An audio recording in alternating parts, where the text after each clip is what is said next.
Good morning प्यारे बच्चों, कैसे हैं आप सब। और आज हमारा अगला टॉपिक है वाणिज्य गणित का ही कक्षा 7 का अभ्यास 7 जी, जिसमें हम पढ़ने का प्रयास करेंगे ऐकिक नियम। ऐकिक नियम क्या होते हैं, ऐकिक नियम से हम ब्याज की गणना कैसे करते हैं, ये समझने का हम प्रयास करेंगे।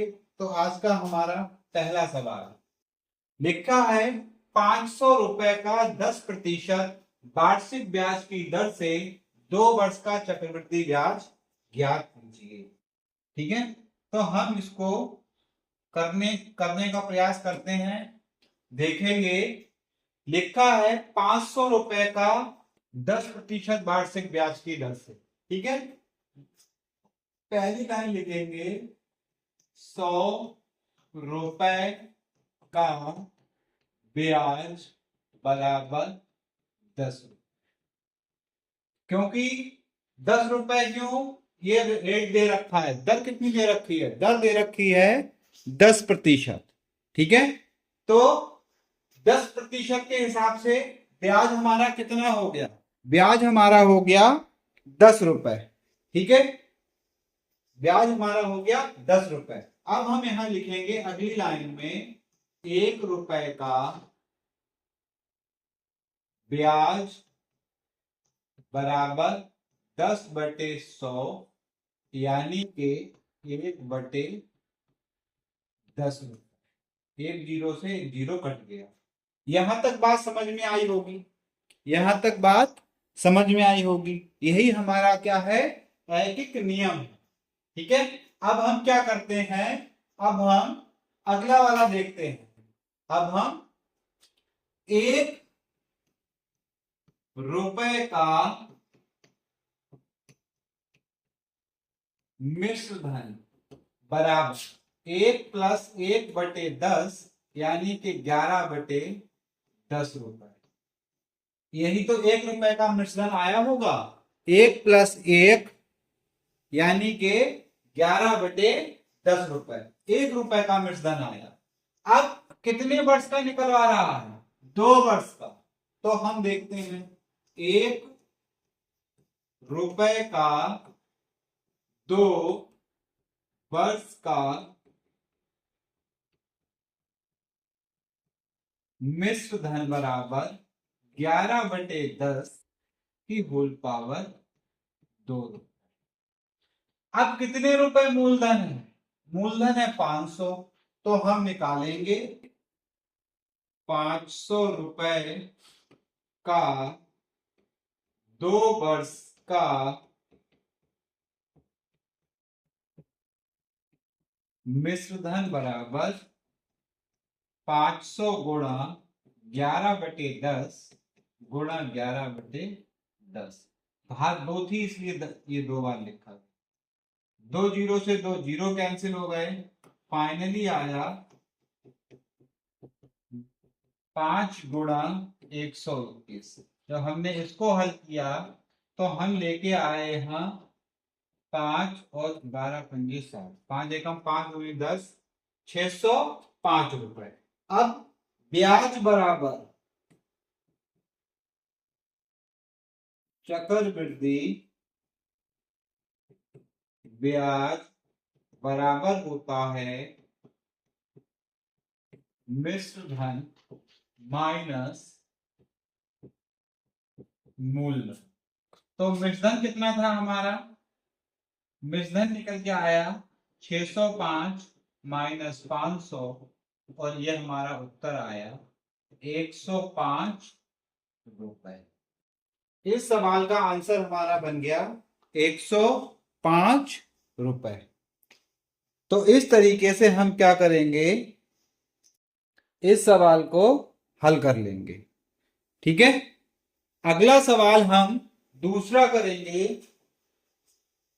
1,000 रुपए का 10% वार्षिक ब्याज की दर से 3 वर्ष का चक्रवृद्धि मिश्रधन कितना होगा। इन्होंने केवल मिश्रधन ही निकलवाया है, तो सिंपल वही लिखेंगे 100 रुपए का 1 वर्ष का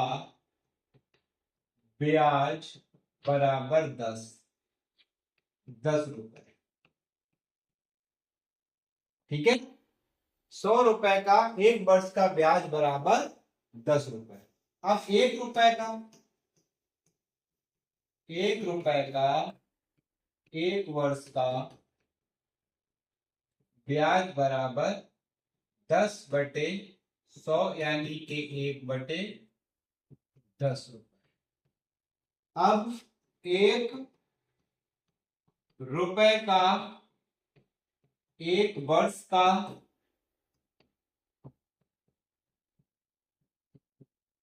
मिश्र धन बराबर 1+1/10 यानी कि 11/10 रुपए।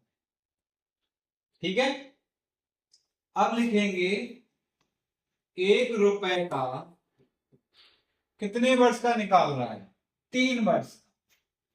1 रुपए का 3 वर्ष का मिश्रण बराबर 11/10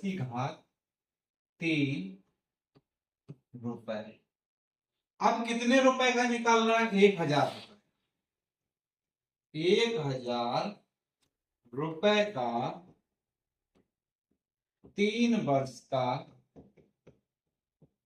मिश्र धन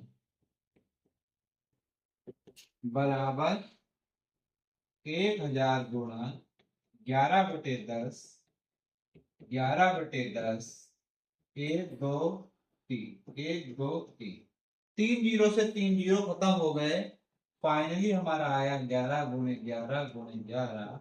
जब इसकी हमने गुणा की तो ये 11 का घन उत्तर आया 1331 रुपए। ठीक है, पहले वाले सवाल में हमने जहां ये लिखा था 100 रुपए का, यहाँ पर 1 वर्ष का 100 रुपए का 1 वर्ष का ब्याज इस टाइप से लिखना पड़ेगा हमें। ठीक है, वो नोट कर लेंगे। यहां पर एक लाइन जोड़ देंगे 1 वर्ष का, यहां पर भी एक लाइन वही जोड़ देंगे 1 रुपए का 1 वर्ष का। ठीक है, अब अगला सवाल हम देखते हैं तीसरा।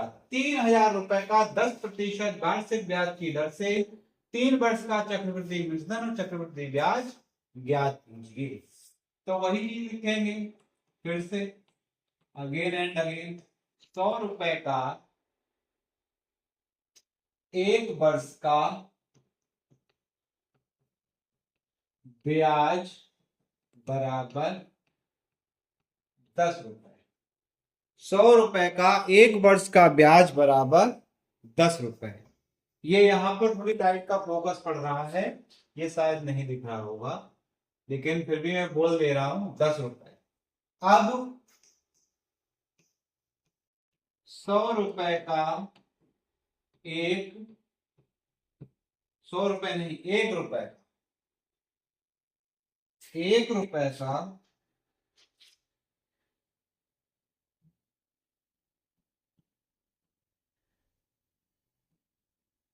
1 रुपए का 1 वर्ष का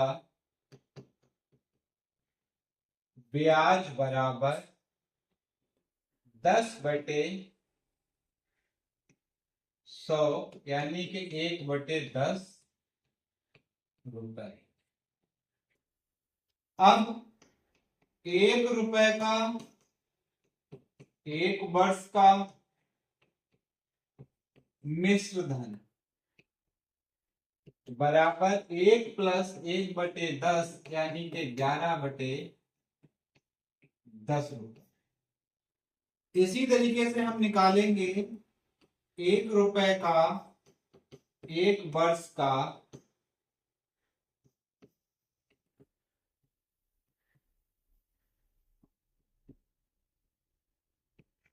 मिश्र धन बराबर 11/10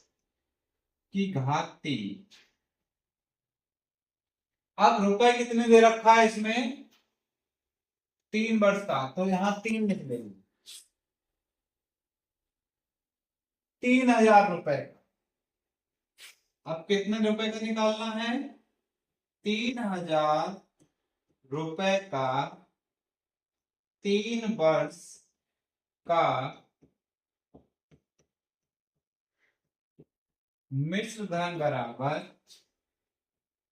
3000 गुणा 11/10 गुणा 11/10 गुणा 11/10 1 0 2 0 3 0 3 फाइनली हमारा आया 3 गुणा 1331।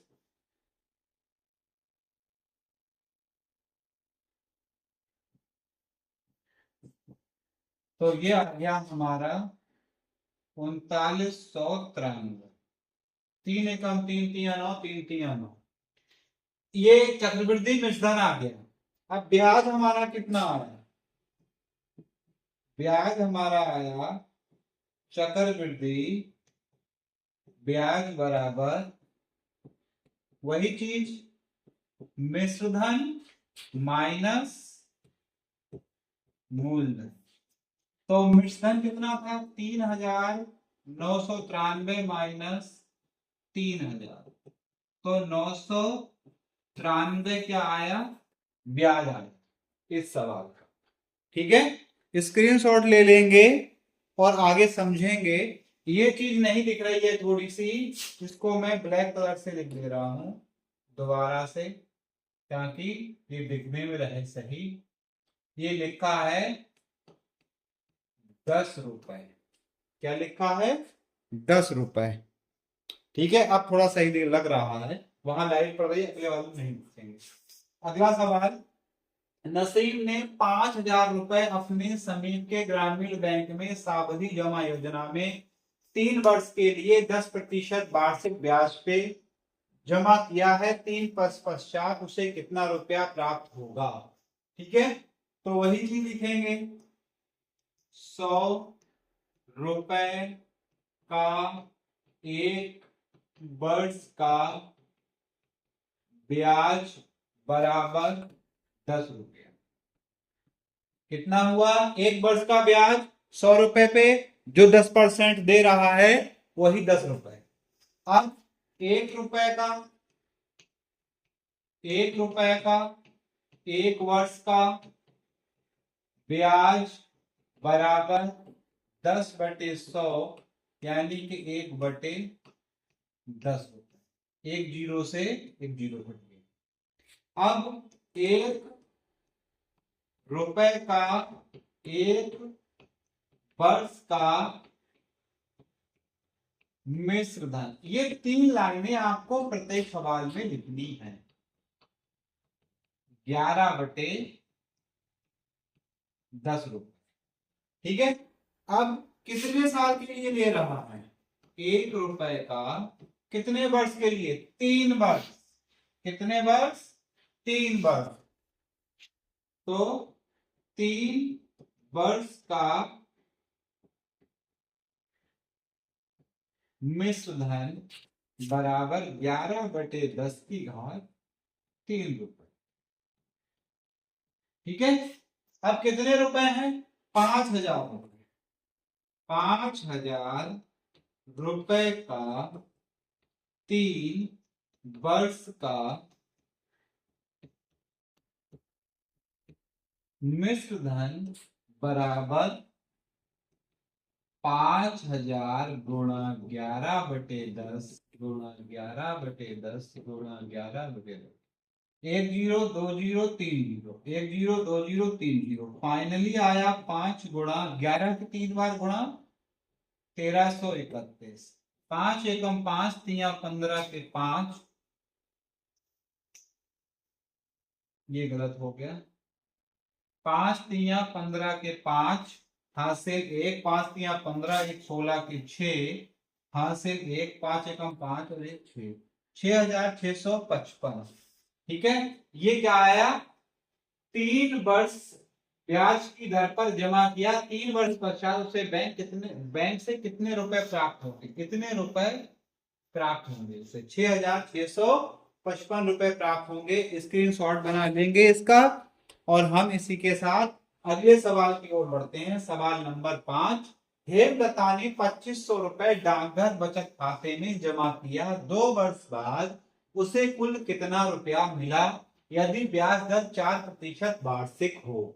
अब देखेंगे 100 रुपए का एक वर्ष का ब्याज बराबर 4 रुपए।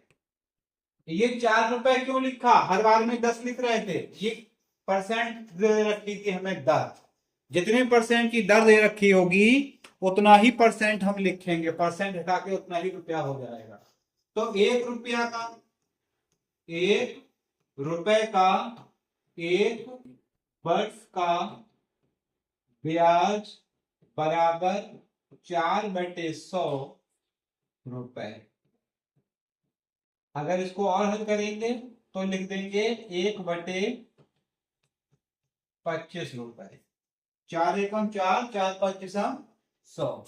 अब लिखेंगे 1 रुपए का एक वर्ष का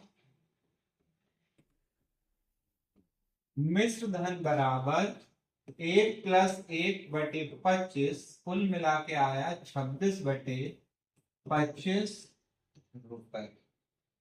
अब कितने साल के लिए जमा किया है? 2 साल के लिए। तो 1 रुपए का 2 वर्ष का मिश्र धन कितना आया? 26/25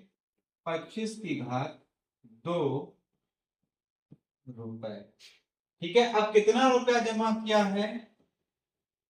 2500 रुपए का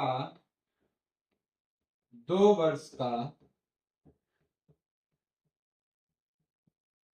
मिश्र धन बराबर 2500 गुणा 26/25 गुणा 26/25 एकम 25 और 25 एकम 25, 25 एकम 25, 25 चौक 100। हमारा आया 4 गुणा 26 गुणा 26। 26 की 26 से गुणा करते हैं तो आता है 4 गुणा 676। अब इसको हमने गुणा कर दिया, 2 वर्ष बाद कुल कितना रुपया मिला? 4 छंग 24 के 4 हासिल 2, 4 सत्ते 28, 2 30 का सुपर हासिल 3, 4 छंग 24 और 3 2704। इस सवाल का हमारा आंसर हो गया 2704। स्क्रीनशॉट ले लेंगे। अगले सवाल की ओर बढ़ेंगे हम। सवाल नंबर 6। डेविड ने 1600 रुपए का ऋण 2.5% वार्षिक चक्रवृद्धि ब्याज की दर पर लिया। 2 वर्ष बाद उसने ऋण का भुगतान कर दिया। बताइए उसे कुल कितने रुपए भुगतान करने पड़े तथा कितने रुपए ब्याज देने पड़े। सेम वही है, फिर से लिखेंगे 100 रुपए का एक वर्ष का ब्याज बराबर 2.5 रुपए। ठीक है। तो 1 रुपए का एक वर्ष का ब्याज बराबर 2.5/100। ये हटाया एक जीरो और बढ़ गया, फाइनली आया 25/1000। और जब हमने इसको हल किया 25 एकम 25, 25 चौक 100, यानी कि 1/40 रुपए। अब यहां लिखेंगे 1 रुपए का एक वर्ष का मिश्र धन। मिश्र धन कितना हुआ? 1+1/40 यानी कि 41/40 रुपए। अब कितने दिनों के लिए जमा करना है? 2 वर्ष के लिए। तो 1 रुपए का 2 वर्ष का मिश्र धन बराबर 41/40 की घात 2 रुपए। अब कितने रुपए जमा कर रहा है? 1600 रुपए का 2 वर्ष का मिश्र धन बराबर 1600 गुणा 41/40 गुणा 41/40, 40 ये आया और 40 से ये गया कट, तो फाइनली आया 41 गुणा 41 और इसकी गुणा करेंगे तो आएगा 1681। कितने रुपए भुगतान करने पड़े? 1681 रुपए करने पड़े। ब्याज कितना देना पड़ा? ब्याज बराबर 1681 माइनस 1600, कितना देना पड़ा? 81 रुपए। 81 रुपए ब्याज देना पड़ा और 1681 रुपए उसे कुल जमा करना पड़ा। अगला सवाल देखते हैं। डिंपल ने 5120 रुपए बैंक से 2 वर्ष के लिए इतने प्रतिशत 6.1/4% वार्षिक ब्याज की दर से जमा किया। अवधि के पश्चात उसे कुल कितने रुपए मिले? ये 7G का आखिरी सवाल है। तो ये सवाल मैं आपको बतौर होमवर्क छोड़ रहा हूं, ठीक है। इसमें इस संख्या को थोड़ा सा मॉडिफाई करेंगे। 6.1/4% का मतलब होगा 25/4। तो जो 100 रुपए पे हम लिख रहे थे, 100 रुपए का 1 वर्ष का ब्याज बराबर आप लिखेंगे 6.1/4 यानी कि 25/4 रुपए। जब इसको और आगे हल करेंगे तो 100 नीचे आ जाएगा, 25 चौक 100, 1/16 रुपए बनेगा। ठीक है, अब ऐसे करके हम निकालेंगे और ये निकाल करके आप पूरा सवाल इसको हल कर, ठीक है। एक सवाल ये आपको हम होमवर्क में दे रहे हैं, आप इसको करिएगा और मैं समझता हूं कि ये आपको बहुत अच्छी तरीके से समझ में आया होगा। ये हमारे एक एक नियम के सवाल थे। एक एक नियम से हम कैसे चक्रवृद्धि ब्याज और चक्रवृद्धि मूलधन ज्ञात करते हैं। अगली अभ्यास जो रहेगी उसमें फॉर्मूला बेस रहेगा, a बराबर p 1 + r/100 की घात 3। इससे हम चक्रवृद्धि मूलधन निकालने का प्रयास करेंगे और वो भी समझ में आएंगे और ये भी समझ में आया होगा। नहीं आया होगा मैं फिर किसी दिन यही सवाल दोबारा से आपको करा दूंगा। Thank you so much.